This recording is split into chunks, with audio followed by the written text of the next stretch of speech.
Is Imperator Rome finally worth playing in 2021 with the new Marius update? This update has completely overhauled the military. I will show it on screen right here, all the update receipts. But we're gonna ask the question, and we're gonna try this. Let's start a single player game, and as the name of the game dictates, let's play a traditional game as Rome. Now, I don't believe this was here before. Suggested nations are like this in EU4, Hearts of Iron. Obviously, there's a couple DLC for content packs. Wow. Well, ladies and gentlemen, there's been a overhaul in this update. Every single thing I see here has been changed. The entire UI has been completely reworked from the bottom up. As you can see on the left here, it used to be up here, actually where these were, but these are a lot more reworked. There's a lot more stuff on the screen. Obviously, this is the traditional Rome start date. You start with a truce. Oh my goodness. So they even have little icons, and there's been a couple color changes, map changes. Wow. So you can see ports, you can see trading areas, provinces, icons have been reworked, imports have been reworked, all these icons. This is like a whole new game. I played this on release day, and the UI was not very good. It was not. It was very confusing, it was very cluttered, and it was shoved at the top of the screen. But a lot of it can breathe here now. Oh, they did! I want to say they changed ideas, but don't quote me on that. Let's do Rome's traditional ideas. There we go. Alright, so anything else? Nope, these have just been moved. Cultures you can see now more clearly. It has its own screen. Trade has its own screen, which, thank God. Oh wow, military traditions. You can see other players' military traditions. So these are pretty much the same. I think they actually buffed the heavy... I want to say they buffed the heavy infantry buff there. But there's a lot of it. It's just kind of a new menu tree. It's more simplified. The government icons have been reworked. All these characters have been reworked. It looks more like traditional Rome. You can actually tell what's in the Senate now. They moved this down again. They actually moved that a few times. Wow, they actually have little portraits behind these guys. Characters look a little bit more defined in these portraits. They have a little bit of... they have a background behind them. I would say, for right now, as a player who has not played this in a long time, I played it at release, I played it a year in, and I'm now playing this again. This is like a whole new game. So as you can see, the ship UI has been completely reworked. You can see the flank size. Whoa, wait a minute. There's research trees? How do I zoom? Oh, you have to hold middle mouse. Okay. So there's entire research trees that have been rewritten. I think these were in the game, but they never were shown before. So we're just going to research a few things. So it unlocks more research, lock siege engineers. I did not expect this when I was playing this game today. This is awesome. This really simplifies things because the research tree was kind of like Stellaris. It was very randomized. It used the research tree of Stellaris, but if you look at games like Hoi 4 and EU4, EU4 didn't have a research tree. Hoi 4 does. So I think they were kind of inspired by Hoi 4 here. They entered a little bit of that. A little bit less Stellaris, but even though you can look up the Stellaris research tree, it does have a couple things. It was more chance-based. This, they just decided to go with a Hoi 4 interface and just said, you know what, we're just going to have planned research. Because I think that's fine. This is really good. I like this a lot. It makes this game its own.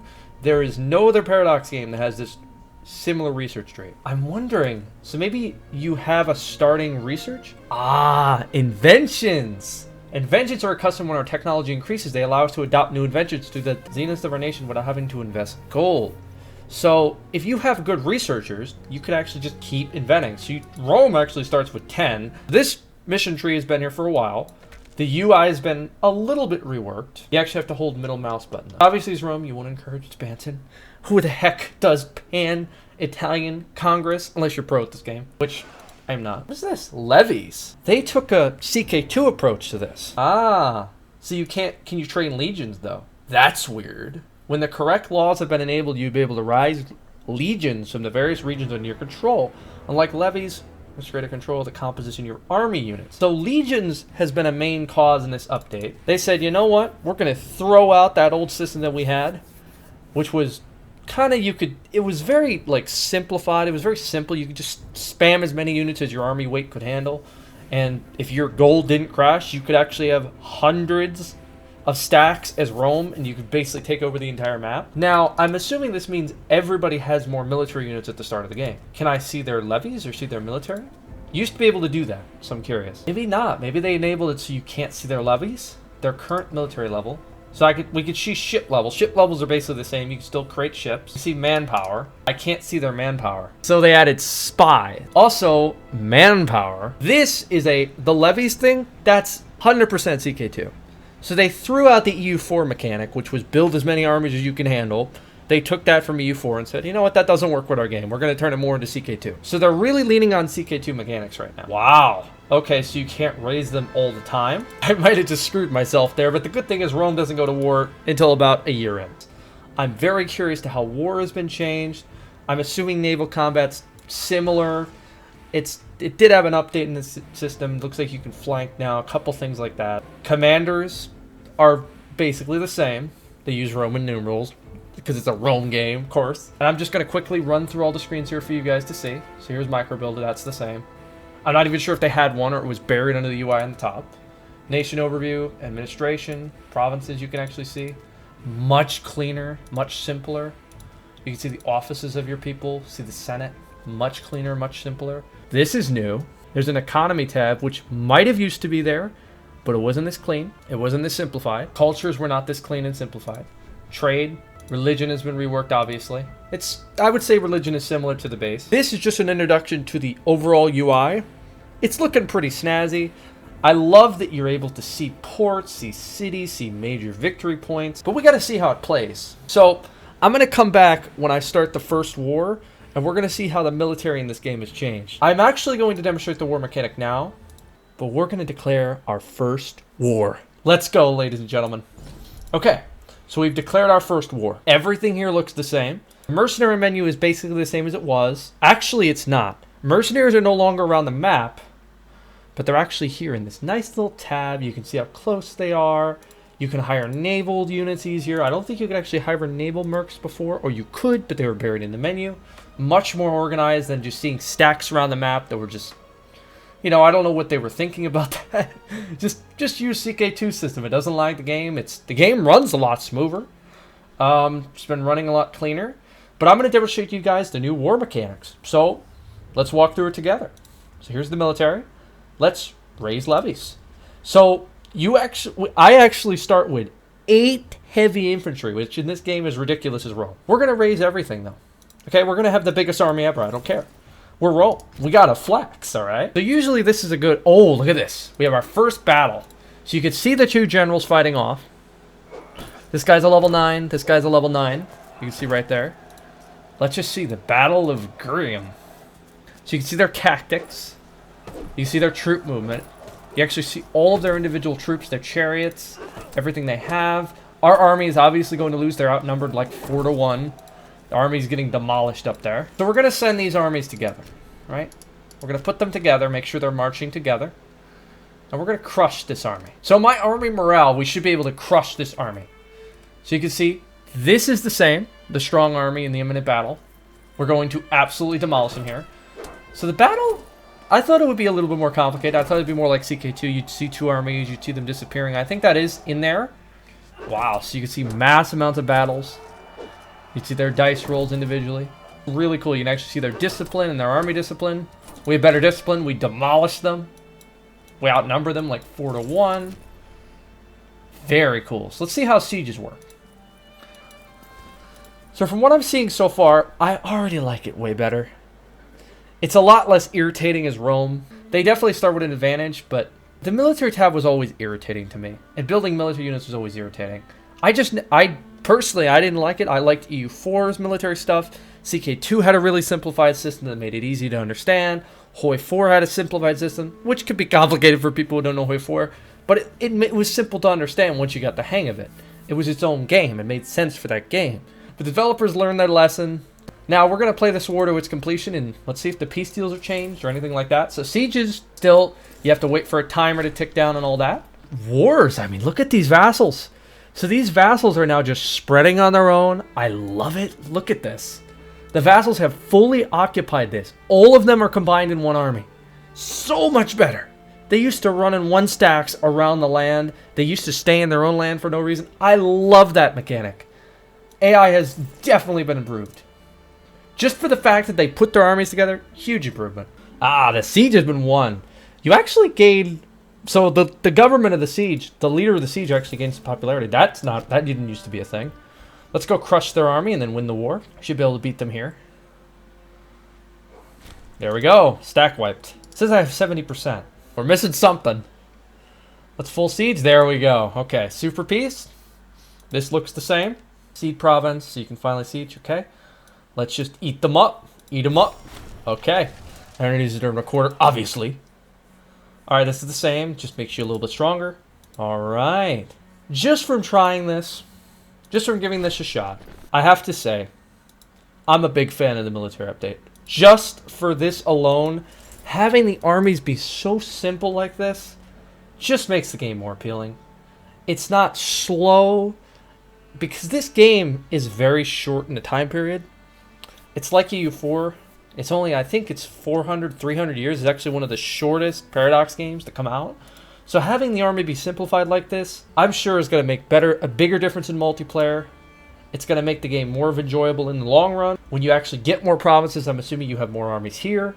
All those armies have loyalty. I'll be back when I actually get the legions here, and I want to show them to you guys. So I showed you the first war, but I will be back when I get the legions here. A lot has changed. I have discovered how to get legions. I restarted the game, actually started another war with the Semites, and I conquered 2 countries instead, which is hilarious. But now I can recruit legions. But before I do that, I need to show you how to get them. You go to your technology tree. I made a mistake, that's why I had to restart. You go to your tech tree. You go to military artisans, basic training, active drill, and professional training. Law for raising a legion in the capital region can now be enacted. And then I changed the country's law, the government law right here, changes to Punic reforms. So right now, we're going to create a legion. And it looks like we can edit composition and select. So this is interesting. So we can select people to lead them and list a new missing key for legion recruitment. Okay, so we want the best commander for the legion. So we want to get, let's put him in here so I can get the level 10 guy in here. There we go. All right, so he's going to lead the legion. Ah, okay, so we can add all this stuff. We're actually not going to do that. We're going to add 1 cohort of heavy infantry. Hear the music? So we created a legion here. Let's add a few lights here. Light cavalry, engineers, chariots, archers. Let's add that right now. Add them to the legion army. That is very expensive. Let's just go against a 1 stack here with this legion. I believe legions have a little bit of a different thing. Yes, they have a different icon. Much more heavy troops wise. We're just going to attack them here at a level 10. It's 1k. Are we going to win? You betcha. But this is a brand new legion, so it's a little bit not okay. Wow, he fell in battle. That was not what I expected. Our general just died, and our legion just collapsed. That was not very good. That was not very good at all. But we have levies, and they will attack. Also, I was on the wrong tactic here. But from what I can tell, legions are a more advanced troop. So I wanted to see here, how does history work? So the legions actually have a little bit of a unit modifier. So they have a little bit more discipline than the units. So you can see their general, our general died, so they fell in the battle. So what I would say is legions are like the elite troops. A little bit more elite than other units. Early game, I definitely wouldn't get them because they're very expensive. But other than that, you know, they're not bad units. If I had a giant, let's say 25k stack of legions, and they were all heavies for Rome, be able to wipe out anything I see. I love that they have a little bit of history to them. It kind of makes you attach to them more. I think if you disband them, they actually disappear. I wanted to show you guys a little bit about this update, a little bit how legions work, the overhaul, and would I say, at the end of the day, is it worth trying if you have the game Imperator Rome? I would say it's worth a look, you know? If you thought the military mechanic was pretty stale like I did, and irritating, because I could never get into it because it was so irritating. You had to build so many different units. There's so many different things you had to do, especially when you had bigger empires, and kind of balances the game a little bit for everybody. Everybody has kind of set province modifiers, makes wars a little bit more set, because you could easily spam hundreds of units as Rome, bankrupt yourself, crush any enemy on the Italian peninsula. Once you do that, you were unstoppable. It makes the wars a little bit more entertaining. I'm sure the Carthage war will be more entertaining.